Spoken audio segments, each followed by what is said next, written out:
Well, good morning, everybody, and welcome to our second panel entitled The Humanities. I'm Gerald Fallon. I'm an assistant professor at the ADST in the Educational Leadership and School Administration program. And I would like to introduce the member of our panel. We have Paige Raibmon, who's an associate professor in Indigenous history. We have M.Fee, who's a professor in the Department of English and teaching in the Indigenous Studies and also Science and Technology Studies. We have Henry Davis, who's a professor in linguistics and worked mainly in indigenous. Sorry, I just came back from Haiti speaking Creole and I have a hard time with English today. So, Indigenous language revitalization projects across the province. And our discussant is Jan Har, who's an associate professor in language and literacy education and also in Indigenous education and teacher education. So we will start with Paige, who will address her work about the history, Indigenous history in the province. Paige. Good morning. Thank you, everyone, for being here. I wanted to start by thanking the organizers for inviting me, and in particular for bringing together, I think, a group of people who often don't see each other or talk to each other across the university as often as we might like. I also want to acknowledge and thank Larry Grant and acknowledge that we're on unceded Musqueam territory today. And I also want to acknowledge the research collaborators who I've been working with for the last few years, Elsie Paul and Harmony Johnson from the SLAM and First Nation, and my debt to them will become clear over the course of my talk. What I'm going to talk about today is very much connected actually with what Handel was speaking about early on, about the question of difference when doing Indigenous research. How do we negotiate it? How do we respect it? How do we accommodate it in a scholarly structure without simply assimilating it and kind of reappropriating it by folding it into an existing structure that eliminates the things that are most important about what makes it distinct and Indigenous? We live in a world today where I think we are more and more accustomed to what is supposedly a multicultural society, and a world in which testimonies of Indigenous peoples, of survivors of residential schools, for example, in the Truth and Reconciliation Commission, are increasingly available for a broader public to listen to and to understand. And that very sort of practice of testimony has, by some historians, come under critique, who have argued that the kind of emotional connection that people feel to those testimonies of trauma, of colonialism, erases the kind of distance between the listener and the speaker, and that what we need to do is kind of retrench into some kind of more traditional historical mode where the historian is in charge and puts those voices into perspective. So this is the position of a prominent historian of Australia named Bain Atwood. And what I want to kind of do based on my own research experience today is suggest basically almost the exact opposite of what he's suggesting, that we of course do very much need these individual testimonial forms of historical experience, but that at the same time point out that there is a real challenge in how we listen for difference when we're hearing those other voices, and in sustaining the difference while we and to avoid over-identifying with those voices in a way that eliminates the difference. And the differences that I'm talking about are not just differences in content, like somebody else had a different historical experience, their grandfather was from here, mine was from there, but different structures of authority, of knowledge, different epistemologies, in essence, and different basic assumptions about these kinds of questions: authority, ownership, land, these types of things. So I'd like to speak to this based on my own collaborative research experience of the last several years, which has really left me reflecting in some ways, and in some ways in much more skeptical ways than I would have expected, about whether we're actually hearing the difference in these voices that we are increasingly listening to. And I want to ask what this means for both our research outputs, if we want to call them that, at the university, but really more importantly, what it means for the question of whether listening to these voices can foster decolonization, social justice, anti-racist change in society. Can listening to these voices do the work that most of us in this room who've come today would hope that it is going to do, or that it can do. I'm mostly just going to raise that question. So, as I said, I'm going to speak from my own experience here. This past month, I've been finishing a book manuscript that I've been working on in collaboration with an elder from the Silaman First Nation, Elsie Paul, and her granddaughter, Harmony Johnson. We've been working on this for the last 4 years. And Elsie Paul is an important knowledge keeper and elder from the Silaman First Nation. She's in her 80s, and she's one of the last mother tongue fluent speakers of her language. She had the very good fortune to be hidden by her grandparents from the Indian agent when it was time to go to residential school. So she was raised by her grandparents on the land and has an amazing wealth of Indigenous knowledge of her own people's ways and that lived experience from her childhood. I became involved as a collaborator on this project because Harmony, Elsie's granddaughter, had been my student over 10 years ago when I was first starting to teach, and we had stayed in touch as friends for a long time before they invited me to participate in this project, which Elsie had started on her own and been working on it for a number of years before she invited me to help. And over the course of these years of working on this project, I think I have, and I have certainly tried, to deepen my understanding of what Elsie would call umstau, or our teachings, in some really profound ways. It's something I have undertaken to try and understand. And that in many ways is the whole point of the book, and the way the book is structured is to incorporate chapters that deal explicitly with knowledge and teachings around subjects such as grief, spirituality, education, and to integrate that information into a narrative of her life history, the remarkable and I think incredibly interesting events of her own life. And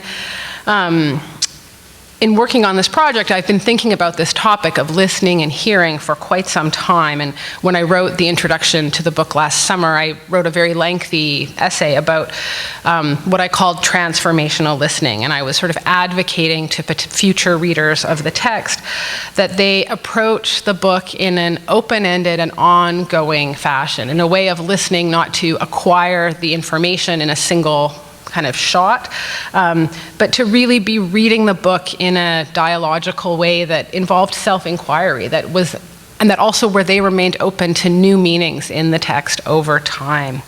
And that approach to reading or listening was very much also part of the teachings. It's part of umstau as I had learned it from Elsie. And part of the reason I had been focusing on explaining that to readers up front and in trying to encourage them to approach the book in this open-ended way was because one of our experiences during the project had involved a local publication, a local magazine in Powell River, who had actually gotten to know, reporters from that magazine had gotten to know Elsie quite well over many years. They had interviewed her many times. They had put her on the cover of the magazine. She is well known, and from reading those articles, one would believe completely well respected by the journalists who worked for that magazine. In the course of our project, it also became clear that those journalists did not want to easily release the copyright of those interviews to Elsie for her to use for her own project.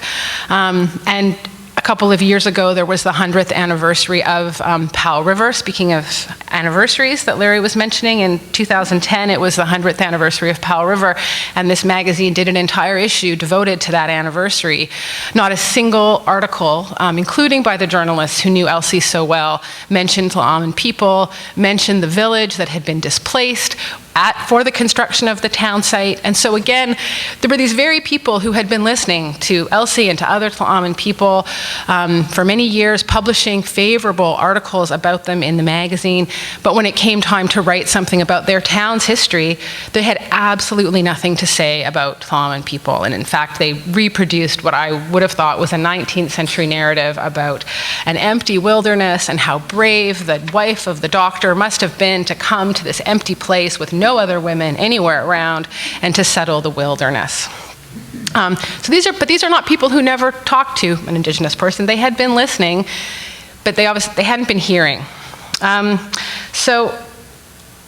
then sort of to be honest about this, I would say that even my own understanding, and this is what I'm going to talk about for the rest of my time here, I don't want to just make this about other people's experiences of listening and not hearing. I also have been really affected and moved by the ways in which my own understanding has continued to deepen over time of what Elsie is really talking about and what our book project is going to be about. And this extends even into the past few weeks of completing this project. And so I've been learning all the way along through the last many years, but insights have come to me, or I've begun to see things that I really think I should have understood much sooner in this process. But it has simply taken a long time for the nature of this kind of difference, and especially the difference in epistemology that she is talking about, to fully come through to me. So, for Elsie, as she would put it, thou are the very essence of our well-being. And I'll just explain a little bit about how I understood this and what I think this means now. And that had something to do with history for her, but the process for me has really involved deepening my understanding of what that relationship is. So as I entered this project, I was most immediately invested and interested by what seemed to me the obvious historical value of her life in a fairly traditional historian sense. She talks about segregation in Powell River, segregated movie theaters, restaurants, language suppression, living on the land. She was a migrant laborer. She was the first woman on her band council. She was a social worker in her community for 25 years. These seemed like obviously historically interesting and important parts of somebody's life, and that's in a way what drew me to this. And at the same time as we worked on this book, Elsie kept talking over and over about thou, about spirituality, about grief, the way to deal with grief, what that means for your entire self and what type of process that is. And I understood these were important and that they would be part of the book. But if I'm, again, honest with myself and with you, then I saw them for a long time as secondary aspects of the book. They were what she wanted to write about, but I didn't really understand why they were part of her life history, which is also what she called the book. She called the book her history. And it took me, as I said, a very long time to begin seeing that for her, those historical experiences needed to be understood in the context, in the framework of of those protocols and of those structures, which are what gave that story meaning. They weren't sort of a luxury that was kind of tacked on as a framing, which, even though I would not have thought that's how I saw it in the beginning, I understand it now at a much deeper level. And so I just want to give a couple of brief examples of how I began to initially even see that my first understanding was not deep enough, and how it in turn then became, I think, more significant. So one of the things that happened as we were recording stories for the book was that there were a number of topics, again, that were historically incredibly interesting, in particular stories about Fla'aman community members' relationships with people from other communities, with other First Nations communities, with the Chinese. And all of these were questions that she said she did not want to record for the book. And she told Harmony and I these amazing stories and said, but they're not for the book, they don't belong there. And initially, I think I had a fairly narrow idea of a protocol that was at work there. And I thought, oh, these are just too sensitive. They're sensitive stories, it's a small community, you wouldn't want to tell those stories. And I felt like I was following the Indigenous methodology by simply leaving it alone and not questioning that. But again, years later, I look back and I realized there was something much more profound at work there, and that for Elsie, thou and the histories that go with it have a lot of power to harm. It's not just that it would be kind of unkind to tell the story, but that telling those stories in a way that could actually harm the people who don't need, as she would say, they don't need to carry those stories about their families. If they are not aware of them, she does not want to be the person to make those public in a way that she believes would both be against the very nature of the teachings and her understanding about respect and self-care that kind of underlie all of the teachings that she's sharing in the book.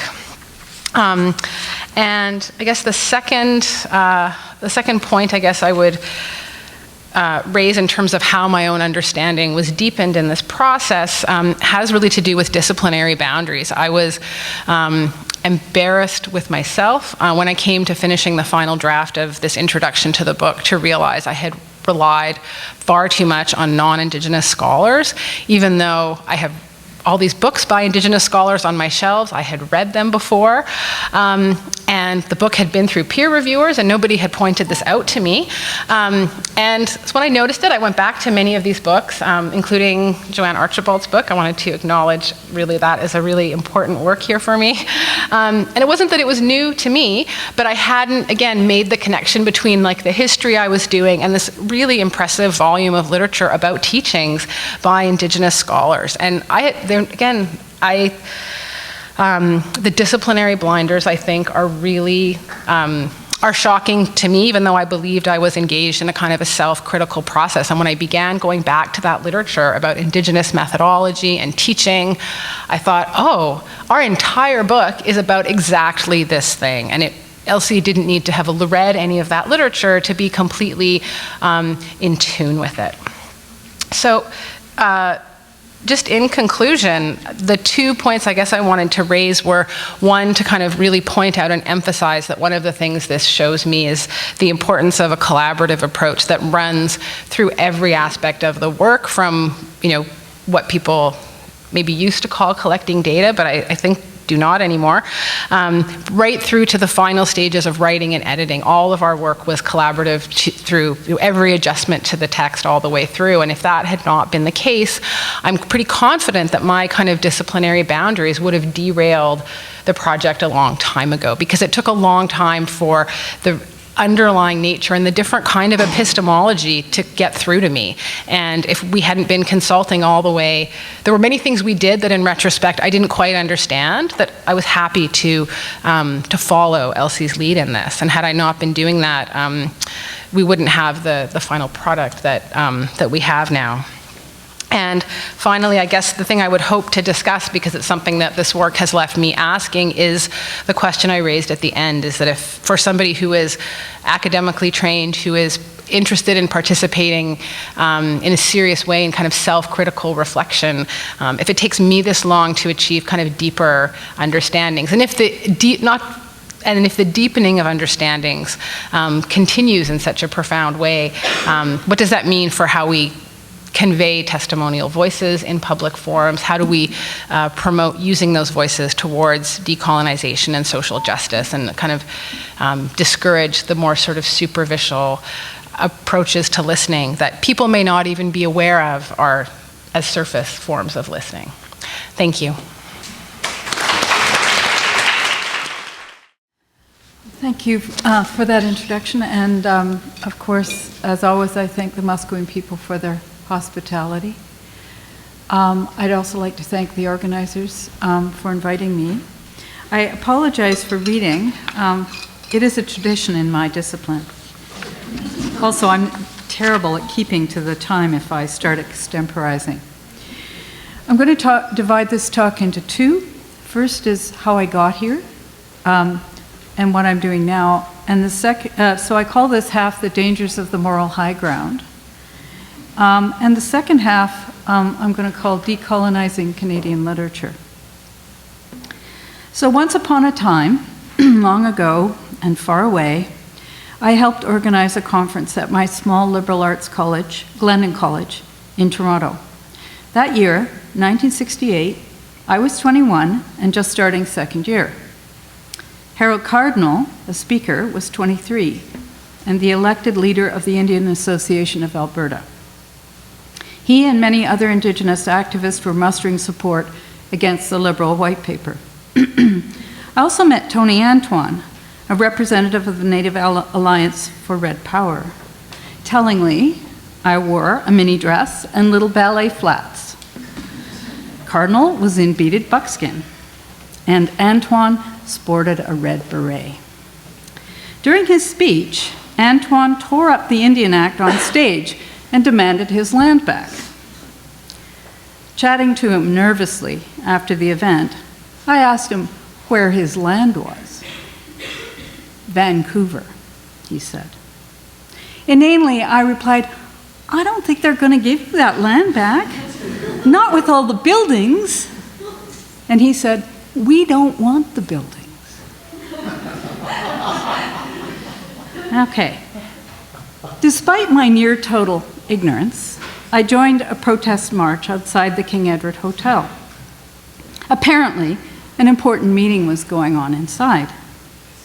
Some joker handed me a sign protesting the cost of beer on the reserve, which I didn't notice until my picture, long blonde hair and all, had been snapped by a reporter. Thank God it wasn't the paper my father read. So that was the beginning of my interest in Indigenous politics. However, in 1968, no one would predict I would become an academic in the field of Indigenous studies at UBC. Women academics are extremely rare, and Indigenous studies was non-existent. Only 13% of full professors in Canada now are women, and very few of this 13% are women of color. My presence here feels to me like a lucky accident. However, if it is, it's one that's happened repeatedly. Therefore, I have to assume that my white skin, cultural capital, and little knowledge explain my success in getting particular jobs and opportunities. In 1981, 13 years later, now with a PhD on the riveting topic of English Canadian literary criticism, I moved to Victoria and became a starving sessional. I first taught what was called Native Canadian Literature in 1985 or so in a first-year distance education course. Joanne Archibald had something to do with this course. The knowledge I gleaned from this experience morphed into a gig teaching adult basic education at the Native Friendship Centre in Victoria. The students were undergoing what was called academic upgrading, in some cases quite against their will, so that they could keep the jobs they had already been doing. I realized that raising the academic requirements for nurses, aides, and home care workers is one way to exclude Indigenous people from jobs. I also was made strikingly aware just how much I was a bossy, middle-class white person, full of the confidence of privilege. So I thank every person in that class for what they taught me, although I'm still pretty bossy. And I hope that I managed even half as well to teach them reading and writing, which is what I was there to do. One thing I regularly did was run over to Monroe's bookstore and buy Beatrice Culleton's In Search of April Raintree. These books disappeared with satisfying regularity, so my mission was accomplished at some level. I got a tenure stream job in 1987 at last, and I went to Queen's to teach Canadian literature, and 5 years later I was back here at UBC. Now there was a course in my department in First Nations literature, and a lot of student activist work had been put into getting it established, but no one had ever taught it. So I thank Joanne for supporting me when I came around and said, Joanne, what do you think? Do you think that course should be taught? And she supported me in doing it. And so I had the good honor, again, of being the first person to teach that course. And again, I just walked in the door and there it was waiting for me. And so I feel extremely lucky to have had that opportunity. But what has all this to do with the moral high ground? Well, although what I've told you might just seem like historical facts, and in fact, that's what they are, they certainly can be interpreted in at least two ways.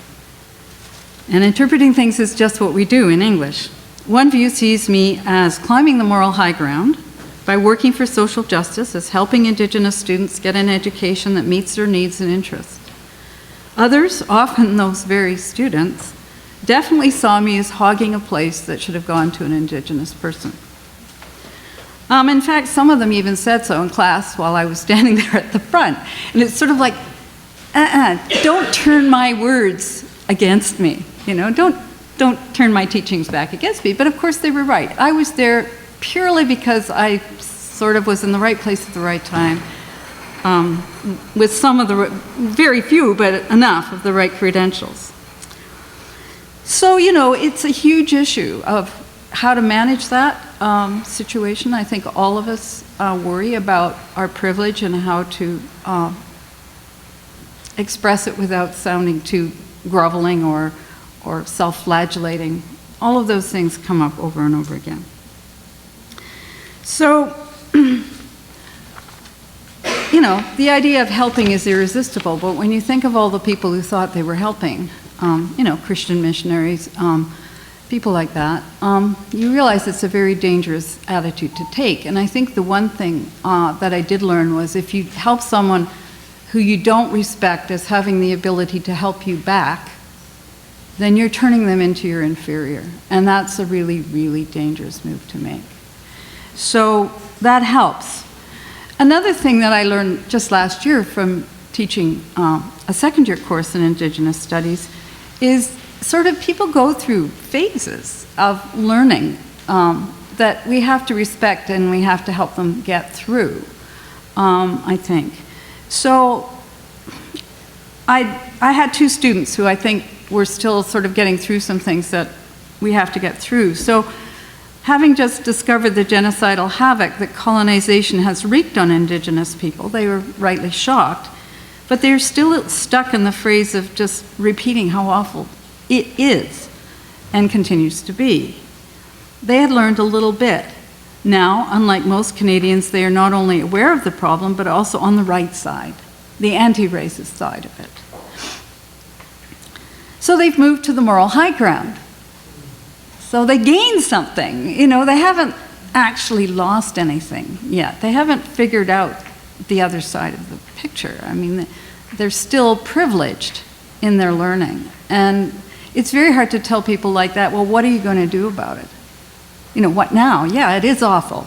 But how do you take up that responsibility?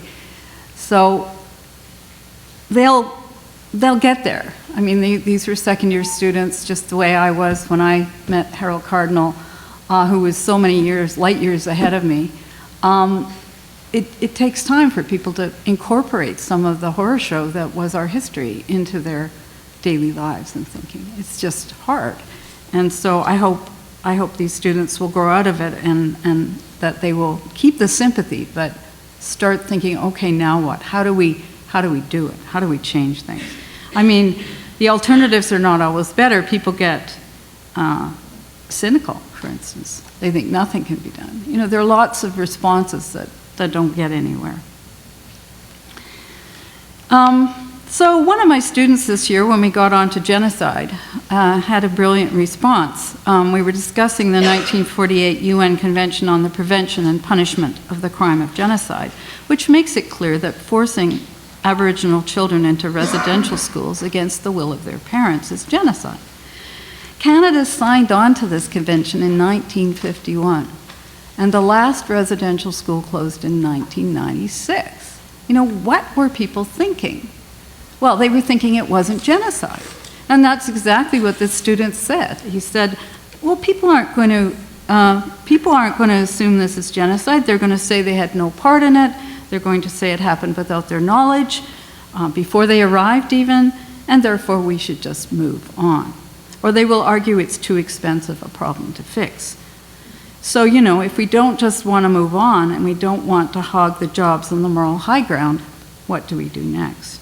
So, you know, this is a huge difficulty. It's not, you know, I don't have an easy answer. I mean, moving to equality politics, away from sympathy, poor them, to they, you know, Indigenous people deserve equal access. The government should pay an equal amount for the education of Indigenous people. It should pay an equal amount for the health care, which is not happening. It's not happening. That would be a good step. But that doesn't help with redress. It doesn't, you know, that was what the white paper was all about. It was equality politics. It was going to wipe out the Indian Act. It was going to wipe out the treaties. It was going to wipe out government obligation. Even getting the services up to an equal status would be a good step, but it doesn't solve the history. And that is where we are, really, I think, thinking about the history. And even more nerve-wracking than that is that, as Larry said at the beginning, the Supreme Court of Canada is still the final authority. What do we do with the fact that the Crown holds all the land and the Supreme Court is the final decision? You know, that's a difficult problem. the law of the land sometimes goes against Indigenous rights, as far as I'm concerned. But, I'm not going to overturn the law of the land. I think that's a very risky move. But it's got to be revised, at least, or changed, or shifted somehow. So I think Ted Chamberlain, who wrote a book called If This Is Your Land, Where Are Your Stories?, had a point. We need to change the stories that people tell about why we're here and what we're doing here, or we're not going to make that change, and it's not going to happen very quickly. I'm certainly not a believer in violent revolution. In the 60s, there was a lot of talk and waving of guns and flags and things like that, and I don't believe in that, actually. I think it's a very bad way to try to affect change, but people have to keep working, and that's why Idle No More is such a good slogan. So I'm just going to stop by talking about someone I'm working on right now, E. Pauline Johnson, who is a status Indian and a Mohawk. And this is what she wrote. Now, this is in the voice of a Cree woman, and this is what she had to say about land. It's a poem called The Cattle Thief. What have you left to us of land? What have you left of game? What have you brought but evil and curses since you came? How have you paid us for our gain? How paid us for our land? By a book to save our souls from the sins you brought in your other hand. Now, she wrote that in 1894.